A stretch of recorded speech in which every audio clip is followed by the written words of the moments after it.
भाजपकडून राज्यसभेच्या सगळ्या खासदारांना आता व्हीप जारी करण्यात आलेला आहे। 16 आणि 17 डिसेंबरला सभागृहात उपस्थित राहण्यासाठी हा व्हीप जारी करण्यात आलाय।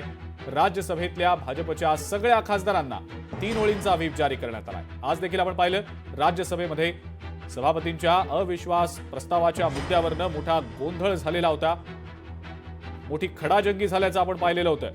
आता जी बातमी समोर येते त्यानुसार राज्यसभेतल्या भाजपच्या सर्व खासदारांना हा 3 ओळींचा व्हीप जारी करण्यात आलाय। 16 आणि 17 डिसेंबर या 2 दिवसांसाठीचा हा व्हीप जारी केला गेलाय।